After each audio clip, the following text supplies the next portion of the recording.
The night sky of Prime had always been beautiful. 3 moons hung in the purple darkness and the stars sparkled like scattered diamonds. Ambassador floated near her window, her translucent body glowing with soft blue light. She was old by her people's standards, and she had seen many beautiful nights. But tonight, the sky was burning. The invasion had come without warning. One moment they were living their peaceful lives. The next moment, massive black ships blocked out the stars. The Dominion had arrived, and they had come to take everything. Watched as smaller ships descended from the giant vessels above. They moved like angry insects spreading across her world. She could hear the screams of her people even from here.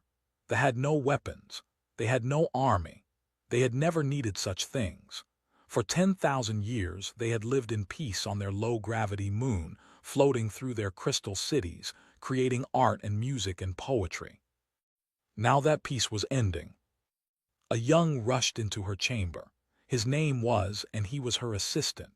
His body flickered with the orange color of pure terror. They communicated through light and color as much as through words. Right now, Sphere was so strong that could feel it in her own body. Ambassador, they are taking everyone, said. His voice shook badly. They have machines that grab our people. They put them in metal boxes. They are taking them to the ships. Closed her eyes. She had heard stories of the Dominion. Every species in the galaxy had heard such stories. There were slavers. They traveled from world to world, taking the weak and selling them to the highest bidder. The Galactic Council did nothing to stop them. The Council was too afraid, too corrupt, or simply did not care. How many? Asked. Thousands already, maybe more, Slight dimmed with despair. What do? We cannot fight them, we have nothing. Floated toward the center of her chamber. There, built into the floor, was an ancient machine. It had been there for longer than anyone could remember. The old stories said it was a gift from the first council, from a time when the galaxy was young and species helped each other. It was an emergency beacon, designed to call for help across the stars. No one had ever used it. No one even knew if it still worked. We have this, said quietly. Looked at the machine with confusion. What is it? A prayer, answered. A prayer to anyone who might listen. She placed her tentacles on the ancient controls. The machine hummed to life, its lights flickering after countless years of sleep. Did not know what frequency it would broadcast on. She did not know who might receive the signal. She only knew that her people were dying and she had to try something. The beacon activated with a burst of energy that made the whole building shake. It sent out a signal containing everything: their location, their population, images of their world, and one word repeated over and over in the universal standard language. Help, help, help. The signal flew into space at impossible speed. It passed the ships without them noticing. It flew past dead planets and dying stars. It flew into a sector of space that was marked on every galactic map with the same warning. Class 12D HWRLD. Do not approach. Extreme danger. The signal reached a small blue planet called Earth. Meanwhile, on Prime, the horror continued. Soldiers marched through the crystal cities, their heavy boots cracking the delicate floors.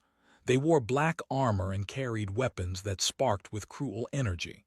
Their faces were hidden behind masks, but their laughter was not hidden. They laughed as they worked. They were tall and thick, built like walking walls.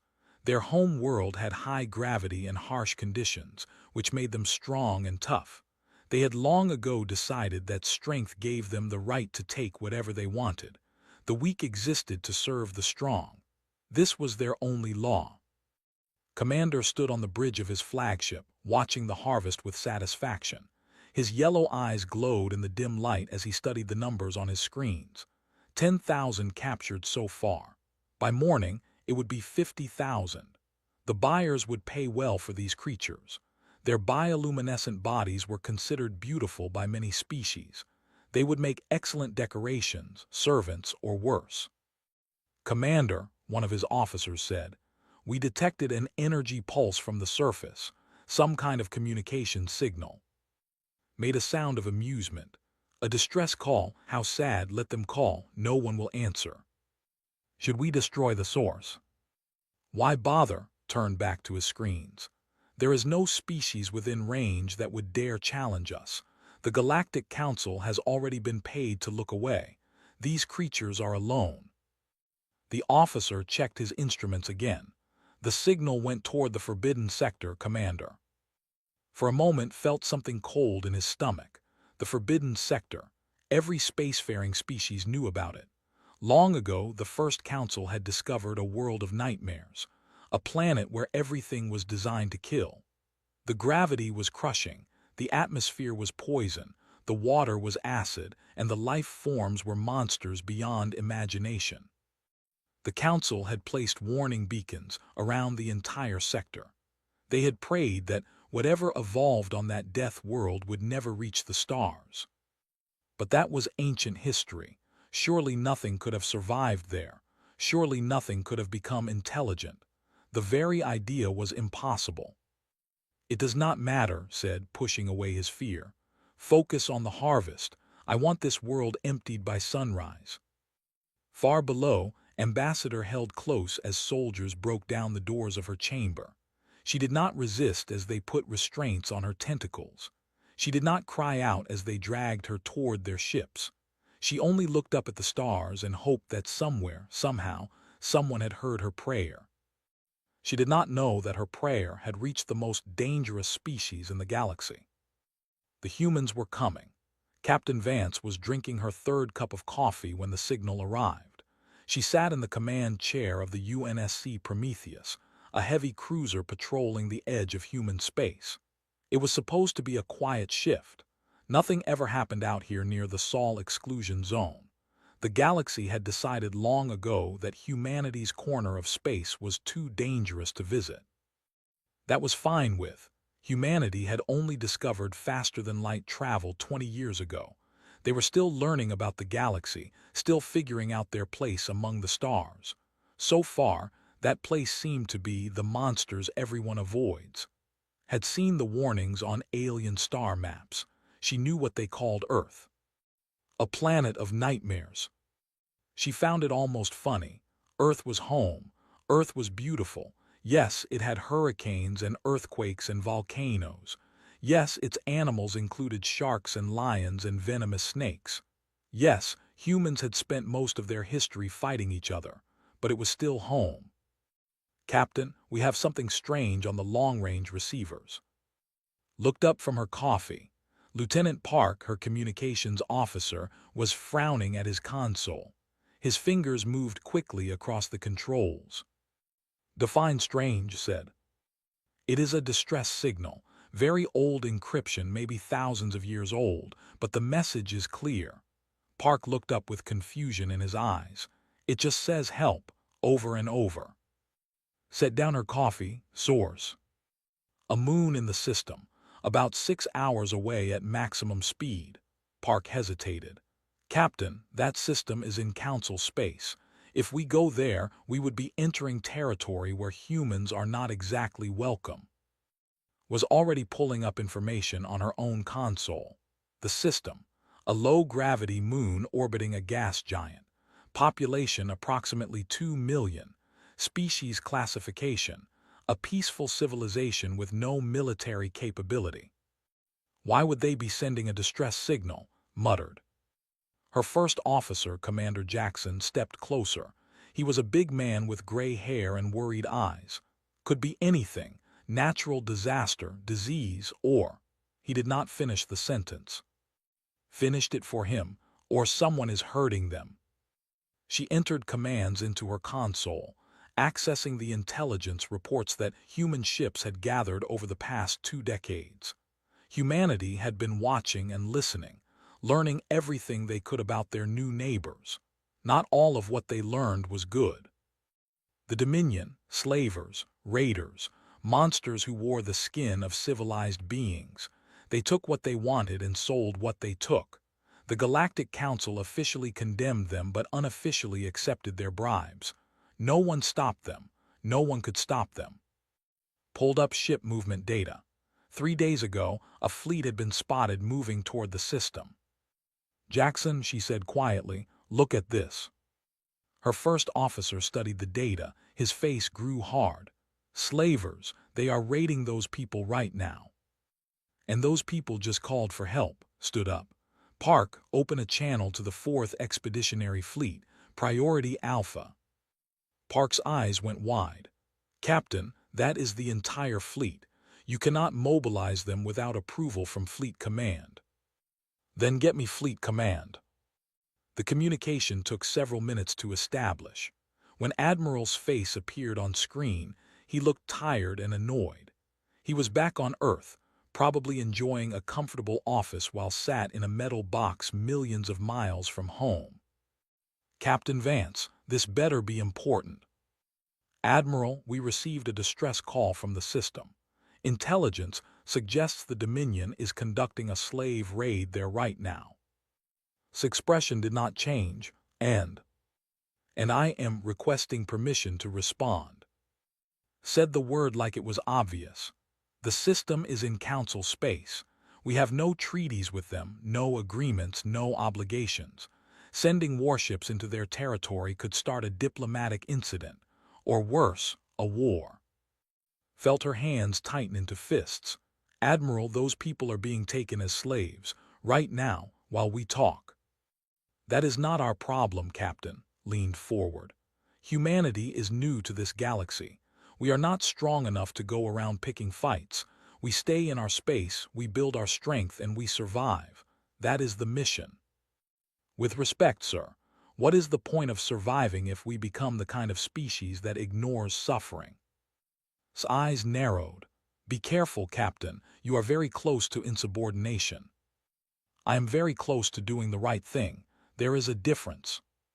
For a long moment, they stared at each other across the vastness of space, then shook his head slowly. I am giving you a direct order, Captain Vance.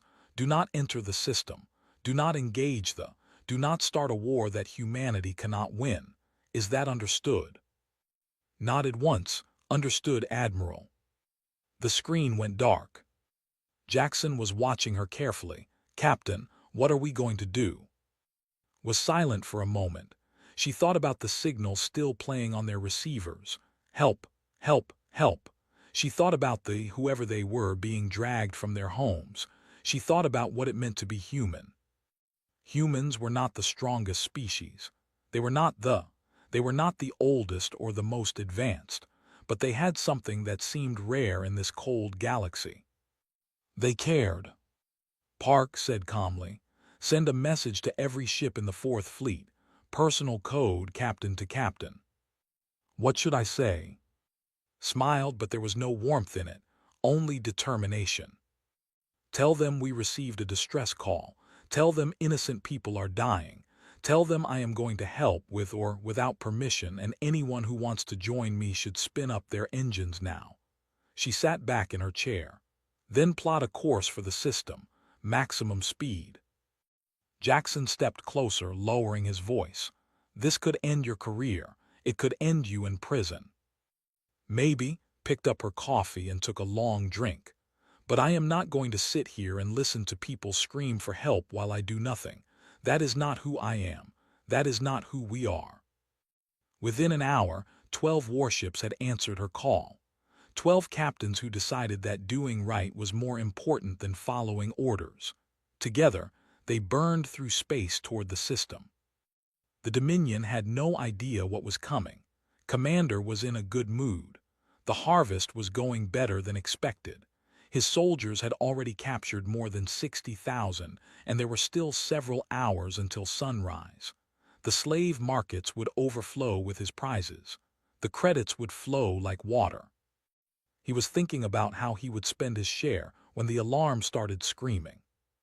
Commander, his sensor officer sounded terrified. Ships incoming. 12 vessels, unknown configuration. They just dropped out of faster-than-light travel at the edge of the system. Turned to his display, 12 ships. His fleet had 23. The numbers were in his favor. Still, something felt wrong. Those ships looked different from anything he had seen before. They were blocky, angular, covered in thick armor plates.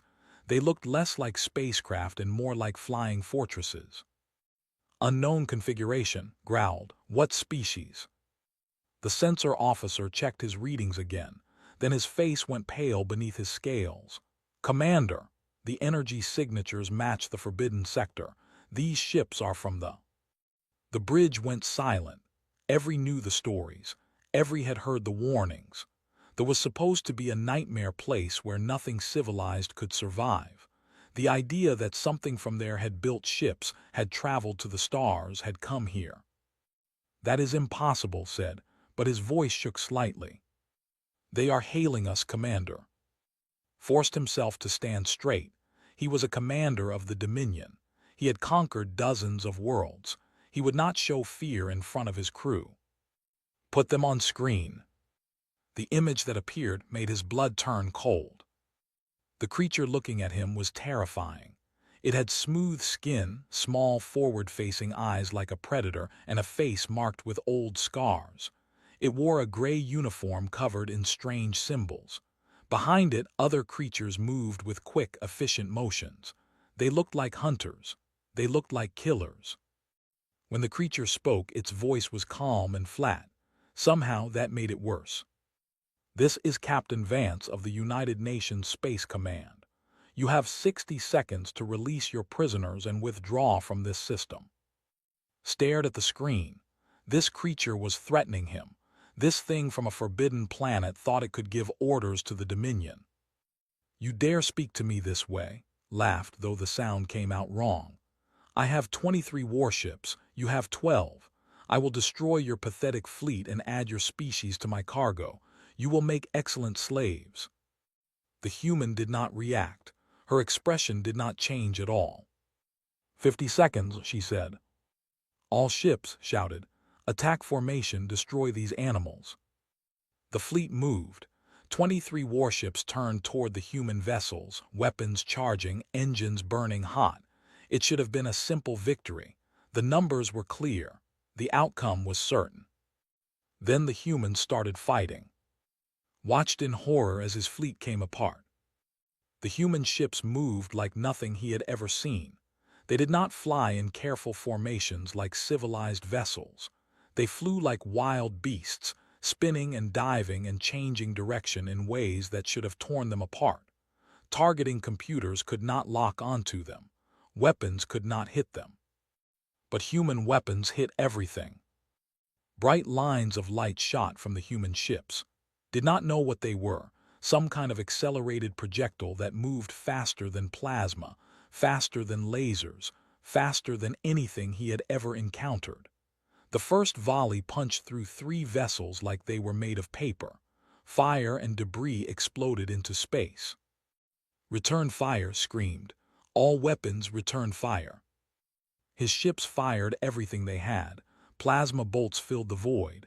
Missiles streaked toward their targets. Surely something would hit. Surely the humans would fall. The humans did not fall. Their ships absorbed hits that would have destroyed any normal vessel. Their armor glowed with heat but did not break. And they kept coming, kept firing, kept killing. The battle lasted 4 minutes. When it was over, 19 warships were burning wreckage. The remaining 4 were running, their engines pushed beyond their limits, their crews screaming prayers to gods who were not listening. His flagship was dead in space, power failing, atmosphere leaking. He crawled across his broken bridge, surrounded by the bodies of his crew. But the worst was yet to come. Warning lights flashed as something attached to his ship. There was a terrible sound of metal cutting through metal. Then the screaming started. Human soldiers poured through the breach. They were wearing armor that made them look like metal giants. They moved with terrifying speed, their weapons firing in short, controlled bursts. Soldiers tried to fight back. Soldiers died. Hid behind his command chair, listening to the slaughter. He heard his warriors shouting battle cries that turned into screams. He heard the thunder of human weapons and the crash of bodies hitting the floor. He heard something worse than all of that. He heard humans laughing. They were enjoying this. These monsters from the death world were actually enjoying the killing. A human soldier found him hiding. The soldier's helmet turned toward him and saw his own reflection in the dark visor. He looked small.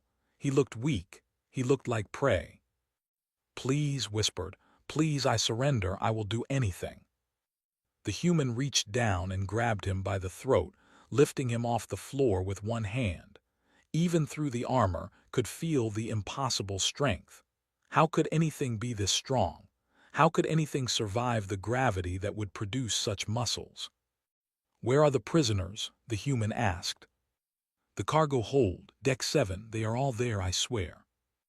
The human dropped him, collapsed to the floor, gasping for air. He watched as the soldier spoke into a communication device, relaying the information.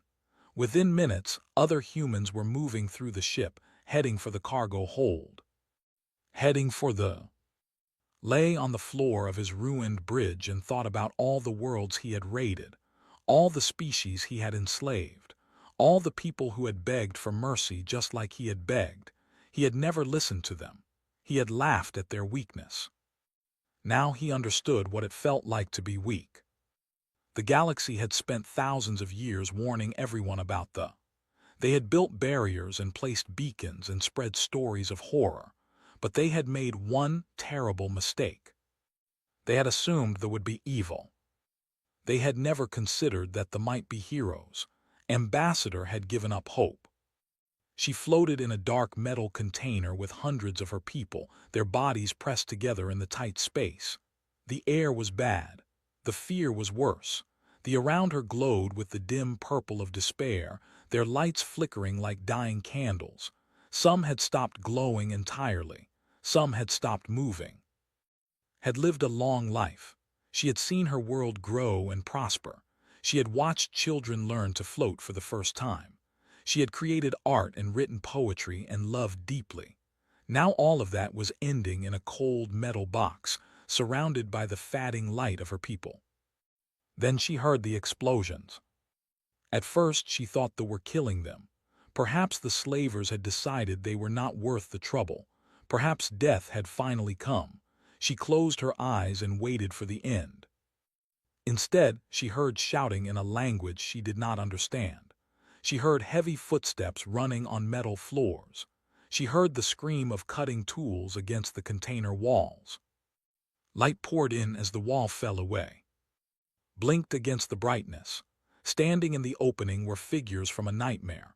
They were tall, taller than the, wrapped in thick armor that made them look like machines.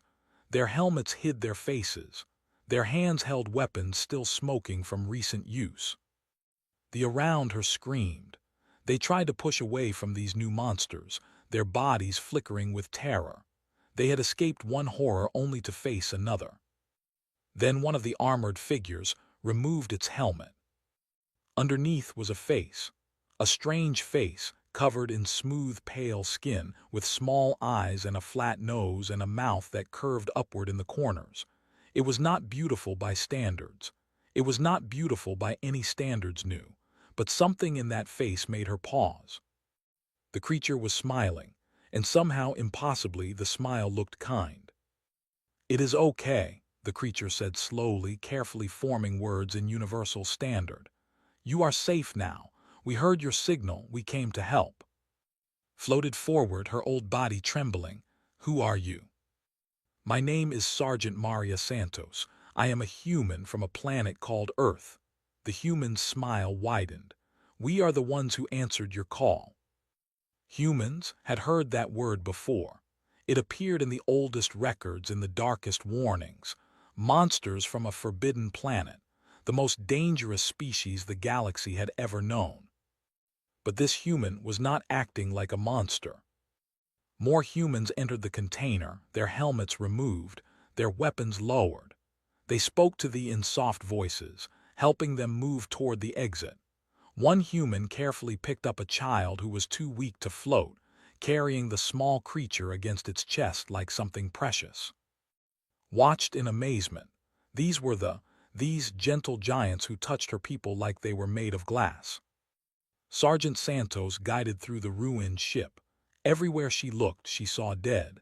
The slavers lay in broken heaps, their armor cracked, their weapons scattered. The humans had torn through them like a storm through paper. The violence was obvious and terrible. But the humans themselves showed no signs of that violence now. They helped elderly walk. They gave water to those who were thirsty. They spoke in soft voices and moved with careful steps. It was like watching two completely different species. "I do not understand," said quietly. Santos looked at her. "Understand what?" "You killed so many. I saw what you did to you destroyed them completely." Chromatophores flickered with confusion.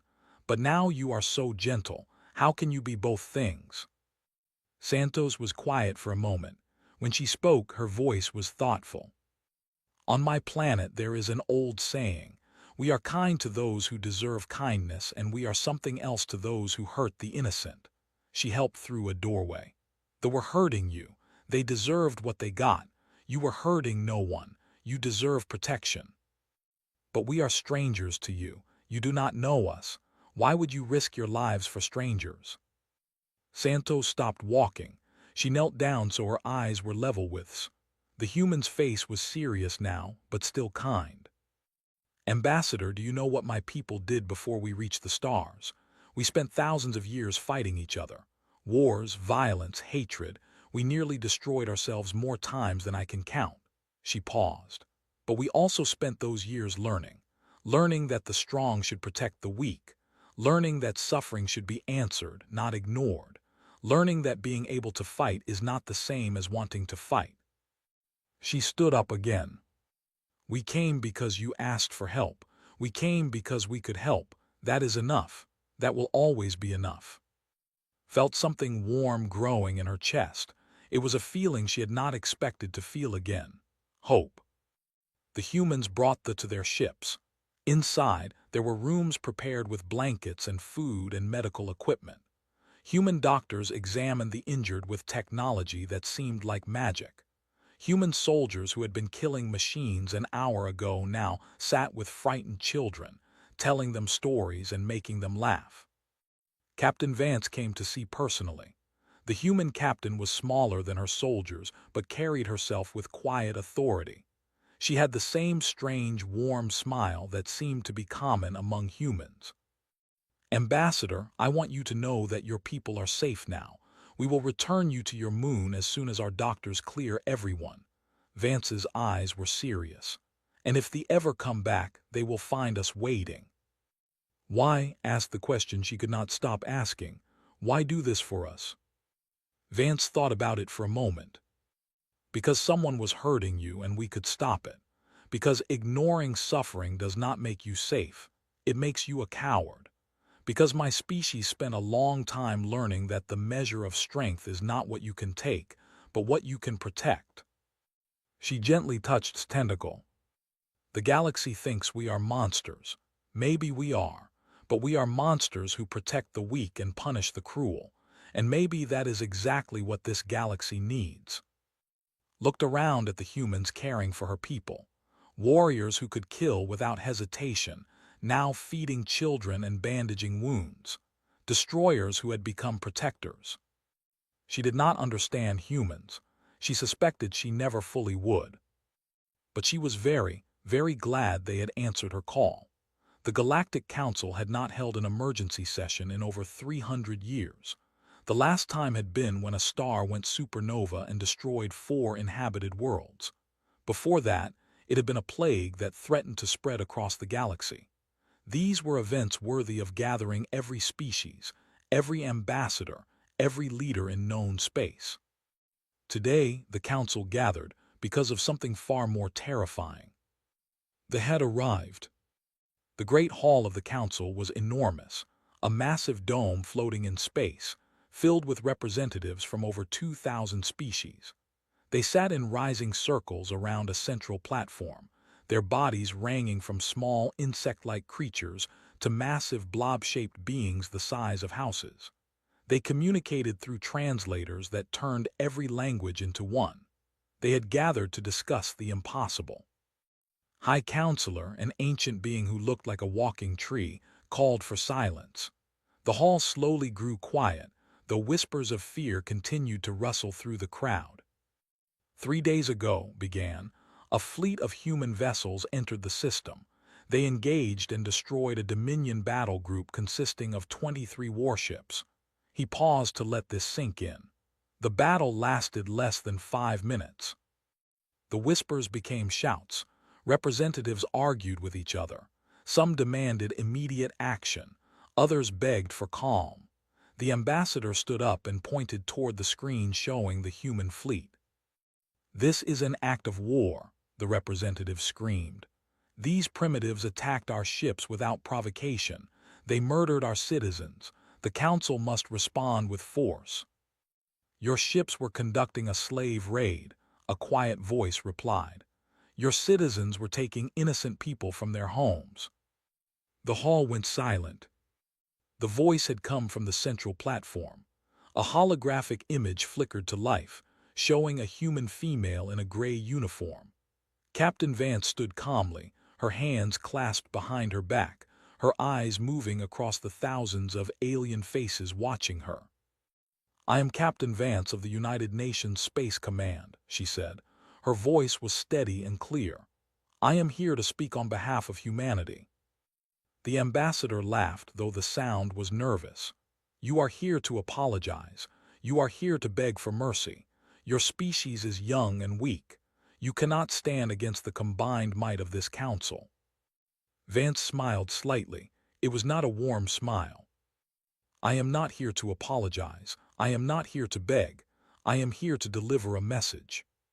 She touched a control, and images appeared in the air around her. Images of being dragged from their homes.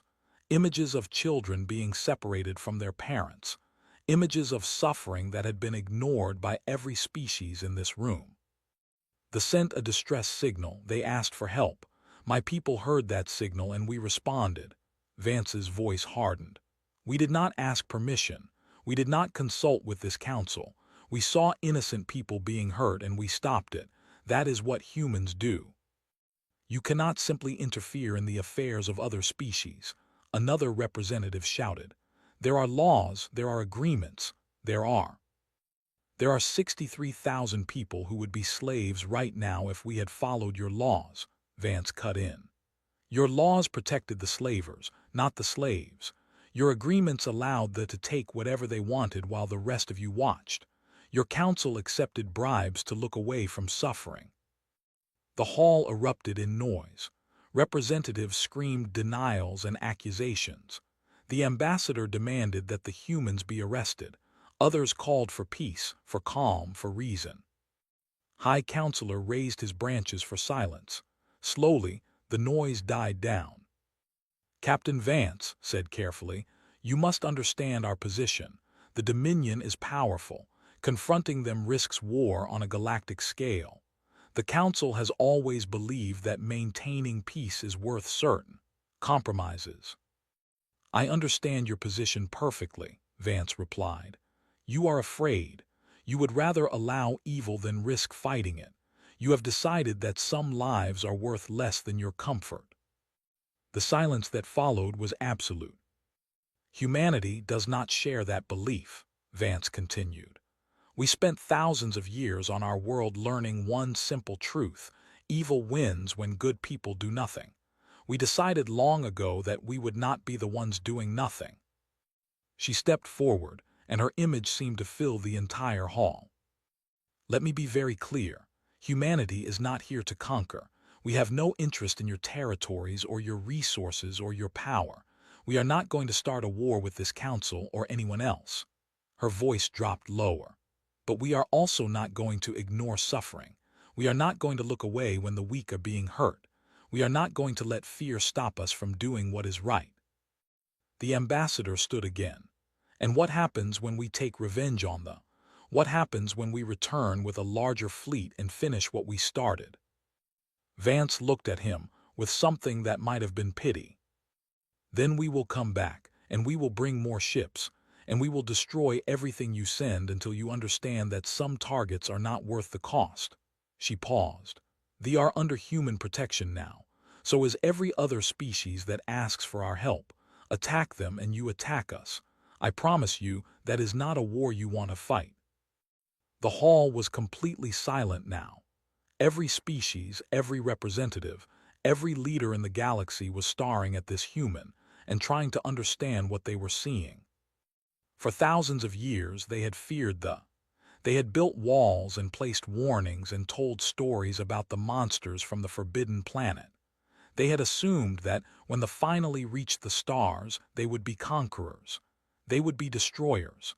They would be the end of civilization. Instead, they were protectors. High Counselor spoke slowly. "Captain Vance, what exactly does humanity want from this galaxy?" Vance's expression softened slightly. "We want to explore. We want to learn. We want to trade and grow and discover." She looked around at the thousands of faces watching her. "But more than anything, we want to help. We came from a harsh world and we survived by helping each other. Now we have reached the stars and we find a galaxy full of people who need help." She smiled, and this time it was warm. "We are humans. We are the monsters from the forbidden planet. But we are also doctors and teachers and builders and dreamers. We are the species that runs toward danger instead of away from it. We are the species that fights for those who cannot fight for themselves." Her image began to fade. "So here is our message to the galaxy. If you are weak, if you are afraid, if you need help that no one else will give, call us. We will answer.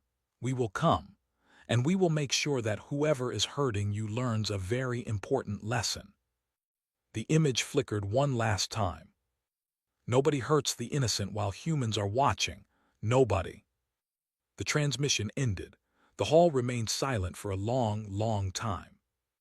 Somewhere in the crowd, a small representative from a species that had been bullied for centuries began to cry with relief.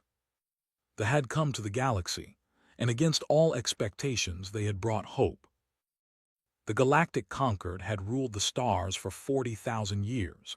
12 ancient species had joined together long ago to bring peace to the universe. Their ships patrolled every corner of known space. Their diplomats solved every conflict. Their scientists understood secrets that younger races could not even imagine. They believed they were the guardians of all life. They were wrong. High Counselor stood in the grand chamber of the conquered assembly. She was old, even by the standards of her long-lived species. Her silver scales had seen empires rise and fall, but she had never seen anything like the images on the screens before her. They had come. No one knew where they came from. They simply appeared one day, tearing holes in the fabric of reality itself. They were not like any enemy the conquered had ever faced. They were not soldiers or conquerors. They were something far worse. They were living darkness. They were hunger given form. They moved through space like shadows, and everything they touched simply stopped existing. The first world to fall was Prime. 10 billion souls lived there. They came in the night. By morning there was nothing left. Not ruins, not bodies, not even dust. Just empty space where a planet used to be. The conquered sent its mightiest fleet to stop them. 3,000 warships, commanded by the greatest admirals in the galaxy. They found a Leviathan drifting near the system. It was the size of a small moon, a mass of writhing darkness that seemed to drink in the light of nearby stars. The fleet opened fire. Plasma beams, nuclear missiles, gravity weapons. Everything the conquered had built over thousands of years. The weapons hit their target, and they did nothing. The beams passed through the creature like light through smoke. The missiles vanished into its body without explosion. The Leviathan did not even seem to notice.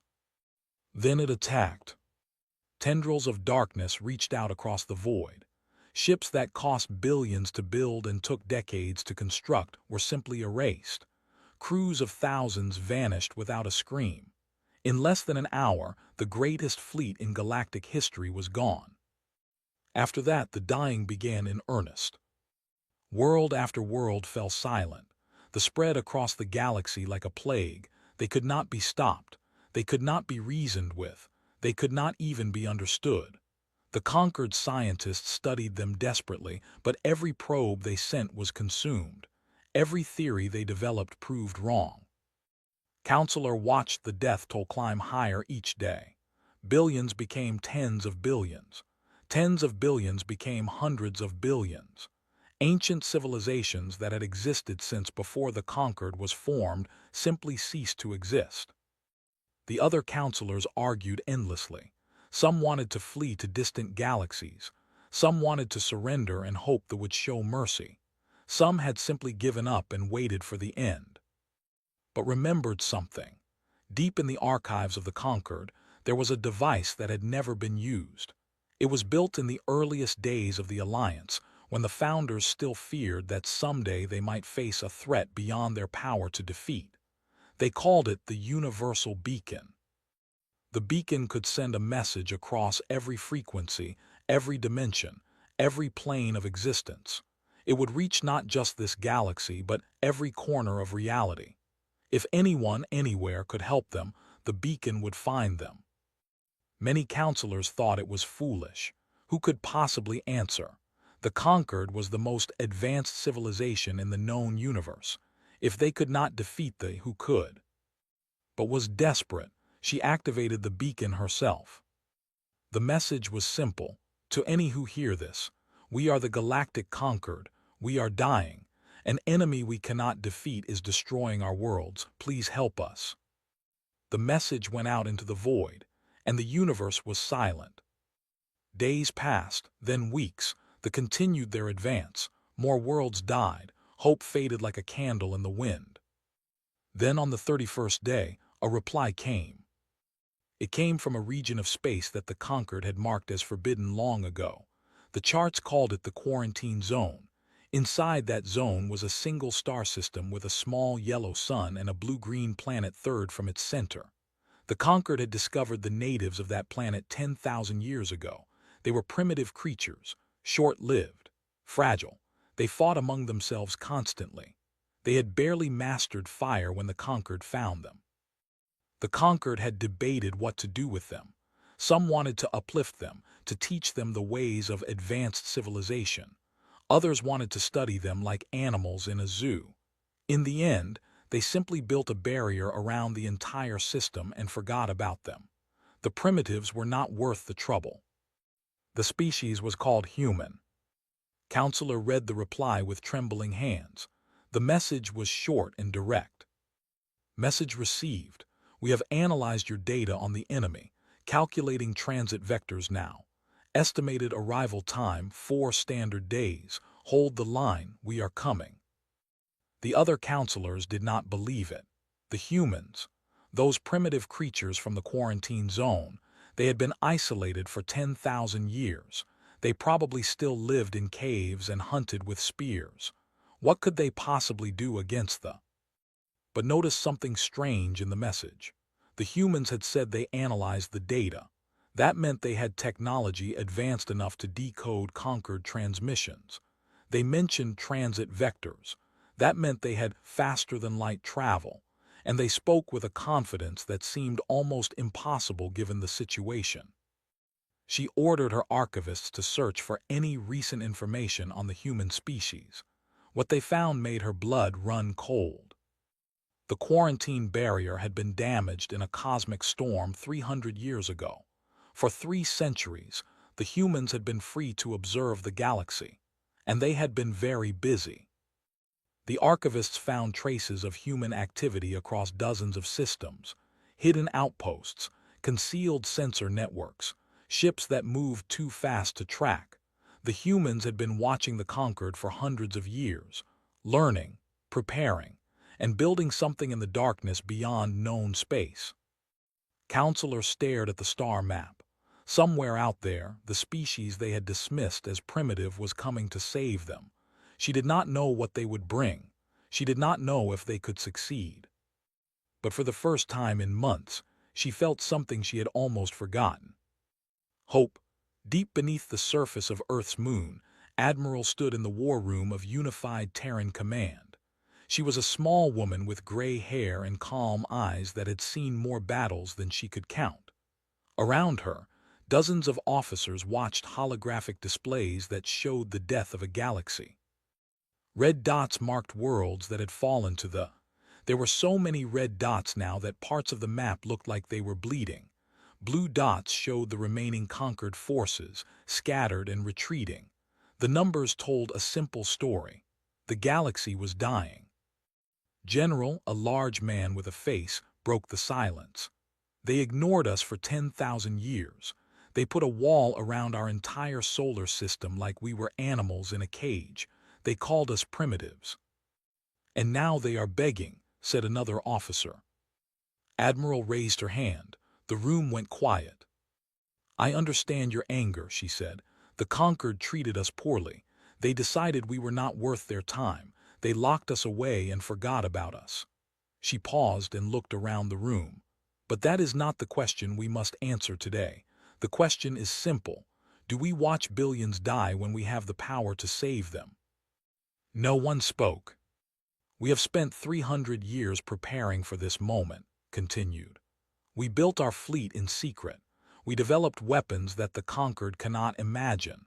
We trained our soldiers to fight enemies that should be impossible to defeat. We did all this because we knew that someday, something would threaten not just us but everyone. She pointed at the map. That day has come. They do not care that the conquered was cruel to us. They do not care about politics or history. They will consume everything in their path, and when they finish with the conquered, they will come for us.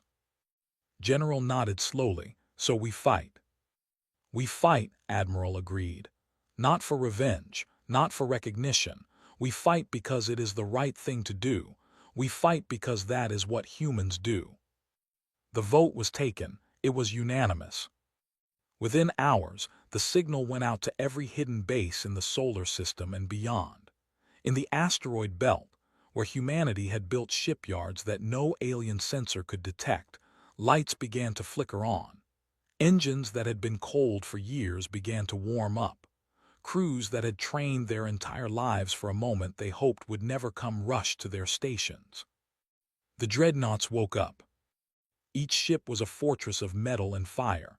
They were 15 kilometers long, bristling with weapons that could crack planets and shields that could survive the heart of a star. Their names were taken from human history, from legends of courage and defiance. Prometheus, Defiance, Unconquered Sun, Iron Will, Final Dawn, and at the center of the forming fleet, the greatest ship ever built by human hands, the flagship Terra Eternal. Terra Eternal was not just a ship. It was a statement. 20 kilometers from bow to stern, it carried enough firepower to fight a small war by itself. Its hull was made from materials that did not exist in nature, forged in laboratories that pushed the boundaries of physics. Its crew numbered 50,000, and every single one of them had volunteered for a mission they might not survive. Admiral took her place on the bridge of Terra Eternal. Through the viewports, she could see the other dreadnoughts falling into formation. 300 of the greatest warships ever created, each one crewed by men and women ready to give their lives for strangers who had never shown them kindness.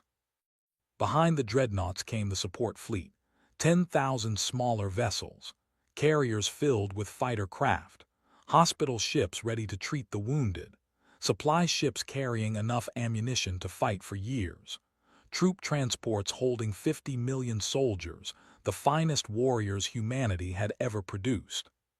Commander second in command approached her chair. All ships report ready, Admiral. The fleet is yours. Nodded, she opened a channel to every ship in the armada. This is Admiral. In a few minutes, we will fold space and travel to the heart of conquered territory. We will face an enemy that has destroyed everything it has touched, an enemy that has never been defeated, an enemy that does not know fear or mercy. She paused, letting her words sink in. The beings we are going to save do not know us. They locked us away because they thought we were too primitive, too violent, too dangerous. They were wrong about the first two, but they were right about the third. We are dangerous. We are the most dangerous species this galaxy has ever seen, and today we will prove it. The crew of Terra Eternal stood. In ships across the fleet, humans of every nation and background felt the same fire building in their hearts. The universe sent a cry for help, continued. They did not know who would answer. They did not know that for 300 years we have been watching, learning, and preparing. They did not know that when the darkness came, humanity would be ready. She took a deep breath. All ships engage fold drives. Let us go and introduce ourselves. The fold drives were humanity's greatest achievement. While the Conquered used warp engines that pushed ships through space, the fold drive simply stepped around it. One moment you were in one place. The next moment you were somewhere else, as if the distance between had never existed. Space began to ripple around the fleet. Reality bent and twisted as 300 dreadnoughts and 10,000 support ships prepared to cross half a galaxy in an instant. Then, with a flash of light that briefly the sun, the human armada vanished from the Sol system. On Earth, people looked up at the sky. They knew what had just happened. Their sons and daughters, their brothers and sisters, their mothers and fathers, had just left to save a galaxy that had abandoned them. Some prayed, some cried. Some simply stood in silence, proud of what humanity had become. Far away, in the dying heart of the Conquered, the survivors of 100 fallen worlds waited for a miracle. They did not know that their miracle was already on its way. They did not know that 300 mountains of human steel and fury were folding through space toward them. They did not know that help was coming. But they would learn, very soon. Fleet Commander had accepted death, his ships were broken, his crews were exhausted, and the monster before him could not be killed. The Battle of Prime had lasted for 3 days. 800 conquered warships had gathered here for a final stand. It was the largest fleet the Conquered had assembled since the war began. Military leaders had believed that if they combined their strength, they might finally hurt a Leviathan. They were wrong. The Leviathan hung in space like a wound in reality. It was the size of a small moon, a mass of writhing darkness that seemed to swallow the light from nearby stars. Had watched it destroy half his fleet without apparent effort. His weapons did nothing. His shields meant nothing. His ships were simply being erased, one by one. Now less than 300 vessels remained, clustered around the planet they had sworn to protect. Prime was home to 4 billion souls. When the fleet fell, they would be next. Looked at the faces of his bridge crew. They were afraid, but they had not run. They would die fighting as conquered officers should. He was proud of them. All ships, he said quietly, prepare for final engagement. It has been an honor to serve with you. Then the sky split open. It was like watching reality tear itself apart. A crack of pure white light appeared behind the Leviathan, and from that crack came ships. Ships unlike anything had ever seen. They were massive beyond belief, each one dwarfing the largest conquered vessel like a mountain dwarfs a stone. They emerged in perfect formation, one after another, until 300 giants filled the void. Sensor officer made a sound that was half gasp, half prayer. "Commander, I am reading weapons systems on those ships that should not exist.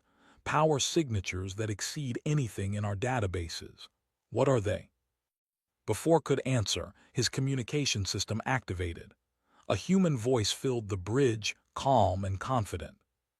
"Conquered Fleet, this is Admiral of the Terran Armada. We received your distress call. We suggest you pull back and let us handle this." The Terran Armada, the humans, the primitives from the quarantine zone, they had actually come. Stared at the impossible ships before him. "Admiral, we appreciate your assistance, but our weapons cannot harm this creature.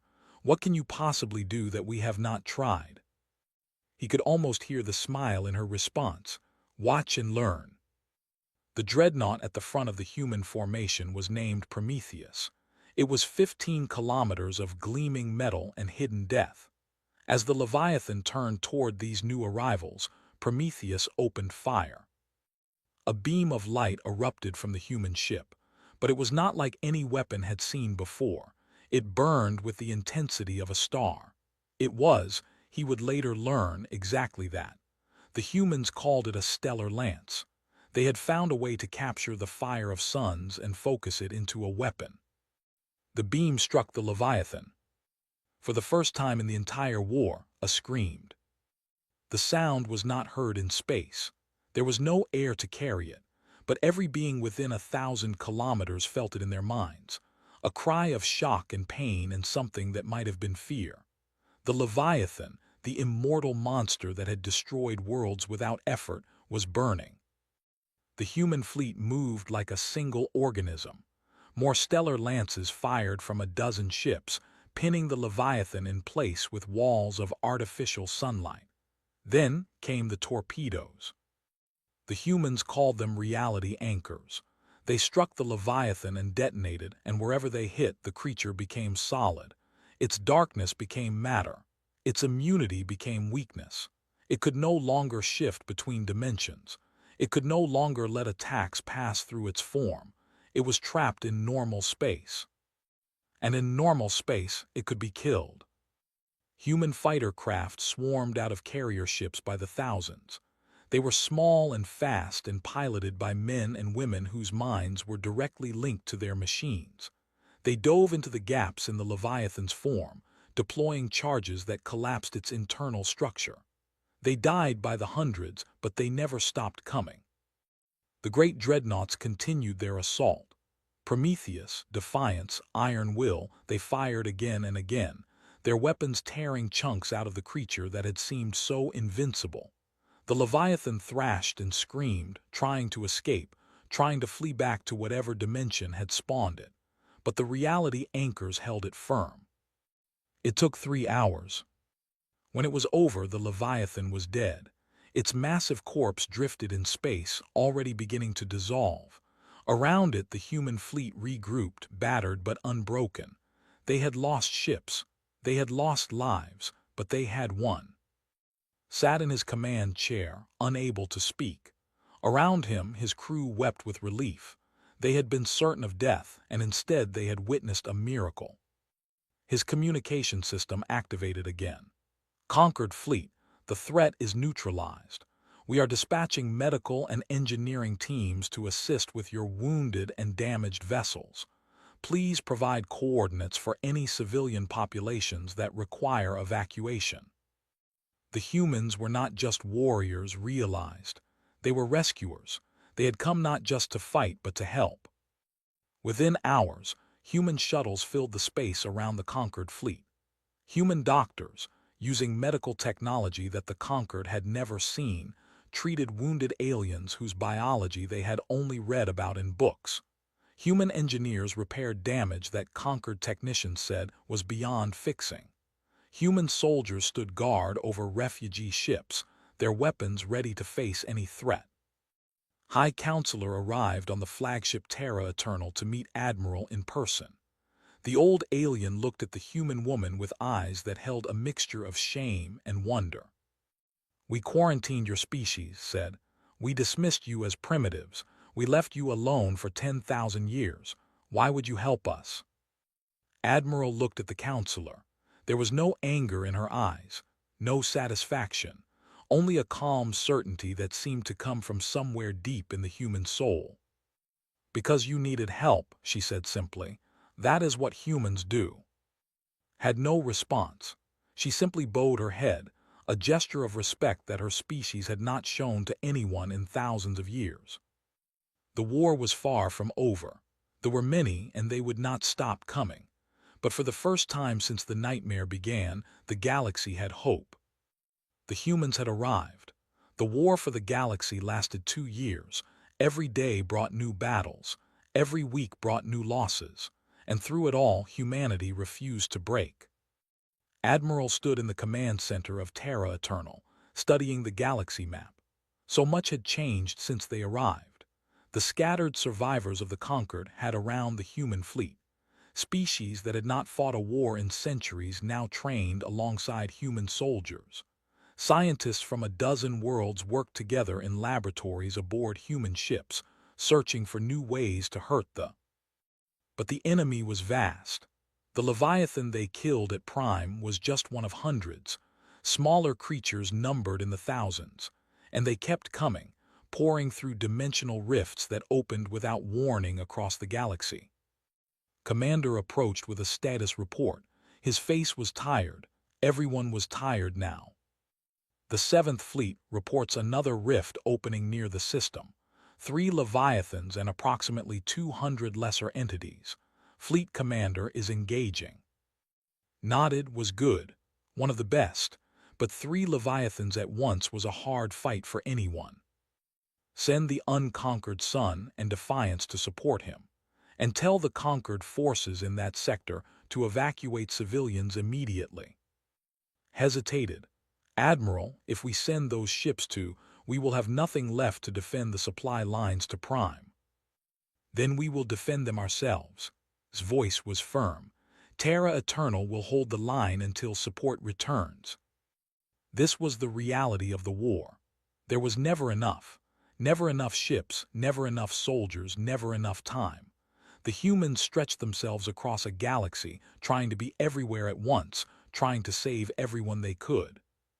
They could not save everyone. The Dreadnought Iron Will died defending a convoy of refugee ships. The convoy held 3 million civilians from 6 different species, fleeing a world that was about to be consumed. A Leviathan appeared from nowhere, directly in their path. Iron Will moved to intercept. Captain knew his ship could not win. One dreadnought against a Leviathan with no support was suicide. But if he ran, 3 million innocent beings would die. He did not run. Iron Will fought for 4 hours. It destroyed 200 lesser. It wounded the Leviathan badly enough that the creature could not pursue the convoy. And when its weapons were empty and its shields were failing, Captain ordered his crew to overload the reactor. The explosion was visible from 3 star systems away. It tore the Leviathan apart. It bought the convoy enough time to escape. 12,000 humans died on Iron Will. They died so that 3 million strangers could live. Stories like this happened again and again as the war continued. The Unconquered Sun was crippled saving a world called 4. The people of 4 had once voted to keep humanity quarantined forever. They had called humans dangerous animals who should never be allowed among civilized species. When they came for their world, those same humans fought and bled to protect them. The captain of Unconquered Sun, a woman named Sarah Cole, lost both her legs in the battle. When the survivors of 4 came to thank her, she simply smiled. "You were wrong about us," she said, "but that does not mean you deserve to die." The conquered watched all of this with growing amazement. They had spent thousands of years believing they were the most advanced, the most civilized, the most noble species in the universe. Now they saw what true nobility looked like. It looked like humans. High Counselor wrote in her private journal every night. Her words would later be published across the galaxy. "I do not understand humans," she wrote. "They are short-lived. A human who lives 100 years is considered old. We live for thousands of years, and yet these brief creatures accomplish more in their short lives than we accomplish in our long ones. They burn so brightly because they know they have so little time." She wrote about human stubbornness, how they refused to retreat even when mathematics said they had already lost, how they held positions that should have been impossible to defend, how they kept fighting through injuries that would have killed any conquered soldier. "Their bodies are fragile," she wrote, "but their spirits are made of something stronger than any material we have ever discovered. They simply will not give up. They do not know how." She wrote about human creativity, how their generals devised strategies that conquered tactical computers called illogical, but which proved devastatingly effective, how their scientists made breakthroughs in days that should have taken decades, how they solved problems by refusing to accept that the problems were unsolvable. "We spent 10,000 years building the greatest civilization in the galaxy," wrote. "The humans spent those same 10,000 years fighting each other, surviving disasters and struggling against their own limitations. We thought this made them primitive. We were fools. It made them strong. They have been training for this war since the beginning of their existence. But the war took its toll on humanity as well. Admiral grew older. The gray in her hair spread. The lines on her face deepened. She had started this war as a warrior. Now she felt like a mourner, carrying the weight of every soldier who had died under her command. She read every casualty report personally. She memorized the names of every ship they lost. At night, when she should have been sleeping, she walked the corridors of Terra Eternal, looking at the faces of her crew, wondering how many of them she would lose tomorrow. Commander found her one night, standing alone in an observation deck, watching the stars. "You should rest, Admiral." "How can I rest when there is still so much to do?" Stood beside her. "The conquered is amazed by us. They think we are fearless. They think we do not feel the weight of what we are doing. They are wrong." "I know," paused. "I think that is what makes us human. We feel the weight, we carry the fear, and we keep fighting anyway." Was quiet for a long moment, then she nodded. "One more day. That is all we can promise. We will fight one more day and then another and then another, until this war is over or we are all gone." She turned from the window. "Now let us see what tomorrow brings." Tomorrow would bring the discovery that changed everything. The scientists made their discovery on a quiet morning, 2 years into the war. Doctor, the chief researcher aboard Terra Eternal, ran into Admiral's quarters without knocking. Her eyes were wild with excitement and fear. "We found it," she said. "We found where they are coming from." The dimensional rifts were not random. They were not natural events. They all originated from a single point at the very edge of the galaxy, a wound in the fabric of space and time itself, older than the stars. They were not invaders. They were symptoms of this wound. As long as it remained open, they would keep coming. Forever. But the wound could be closed. Human scientists had developed a device called a reality seal. It was based on the same technology as their reality anchor torpedoes, but on an unimaginably larger scale. If they could place it at the heart of the wound, it would close the rift permanently. They would be cut off from their source. Without new creatures emerging, the remaining ones could be hunted down and destroyed. There was one problem. The wound was defended. Dozens of leviathans surrounded it, along with thousands of lesser. They swirled around the rift like antibodies protecting an infection. Any fleet that tried to reach it would be destroyed. Admiral studied the sensor data for a long time.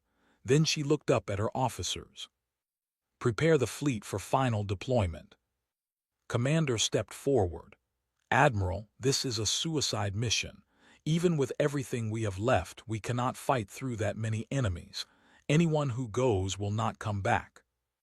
"I know," his voice was steady. "That is why we will call for volunteers only." The call went out across the human fleet. The response was immediate. Every single ship volunteered. Every single soldier. Every single crew member. When asked who would die to save the galaxy, all of humanity raised their hands. In the end, she took 93 dreadnoughts and 3,000 support vessels. It was everything they had left. The rest would stay behind to protect the civilians and continue the fight if they failed. But they would not fail. The night before departure, something unexpected happened. Conquered ships began arriving at the rally point. Warships from all 12 elder species, battered and worn from 2 years of war, formed up alongside the human fleet. High Counselor appeared on Admirals. "You taught us something, Admiral. You taught us that some things are worth dying for. If humanity goes to face the end, the conquered will stand beside you." Smiled. It was the first time she had smiled in months. "Welcome to the party, Counselor." The combined fleet set out at dawn. The journey to the wound took 3 days. 3 days of silence and preparation. 3 days of goodbyes sent home and prayers whispered in the dark. Humans and aliens walked the corridors together, sharing meals and stories. The differences that had separated them for 10,000 years seemed small now. They were all just people going to face the same darkness. They reached the wound on the morning of the fourth day. It was worse than the sensors had shown. The wound hung in space like a tear in reality, a spiral of pure darkness that seemed to pull at the soul. Around it swirled the greatest concentration of ever seen. Dozens of leviathans, thousands of lesser creatures, enough darkness to swallow stars. Admiral stood on the bridge of Terra Eternal. Her crew was silent. Everyone knew what was coming. "All ships," she said quietly, "this is what we came for. On my command we push for the center. We do not stop. We do not turn back. Whatever happens, the device reaches the wound. That is all that matters." She took a breath. "Begin attack." The Battle of the Wound was the greatest engagement in galactic history. Dreadnoughts that had survived 2 years of war were torn apart in the first hour. Leviathans fell under the combined fire of human and conquered weapons, but more took their place. Ships sacrificed themselves to clear paths, their crews dying so others could push forward. The dreadnought Prometheus was the first to fall, drawing the attention of 3 Leviathans to let others slip past. Defiance followed, its captain ramming his dying ship into a Leviathan's heart. Final Dawn was consumed by a swarm of lesser, but not before destroying hundreds of them.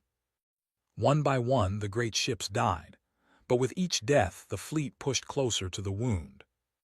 After 7 hours, only 3 dreadnoughts remained: Terra Eternal, Unconquered Sun, and one other. The wound was close now, close enough to touch. Admiral, Commander's voice was calm. "Unconquered Sun reports critical damage. They are losing power." Looked at the wound, so close, just a little further. "Tell them to transfer their crew to us. We will carry the device the rest of the way." "There is no time. They are closing in." Captain Cole's voice crackled over the communication system. "Admiral, go. We will hold them here. Deliver the device. End this." Closed her eyes for just a moment, then she nodded. "All ahead full, get us to the wound." Behind them, Unconquered Sun made its final stand. Captain Cole, still missing both her legs, commanded from her chair as her ship fought the entire swarm alone. They lasted 11 minutes. Long enough. Terra Eternal reached the heart of the wound. Around them, reality screamed. The fabric of existence itself seemed to resist their presence, but the human ship pushed through. "Deploy the device," ordered. The reality seal launched from Terra Eternal's hold. It struck the center of the wound and activated. Light exploded outward, pure and clean and impossibly bright. The wound began to close. The screamed. Cut off from their source, they began to dissolve. The Leviathans thrashed and faded. The lesser creatures simply vanished like shadows in sunlight. But the wound was collapsing, and Terra Eternal was still inside. Commander looked at Admiral. "We cannot escape in time." "I know," watched the light spread across the dying wound, "but we won." The wound closed. Terra Eternal, and everyone aboard, vanished with it. The galaxy survived. In the years that followed, monuments rose on 1,000 worlds. The names of human ships were taught to children of every species. The phrase, "hold the line," became universal, spoken in 100 languages. On Earth, in a garden built where the old command center once stood, a simple stone marker bore an inscription that visitors came from across the galaxy to read. They called for help, we answered. This is what humans do.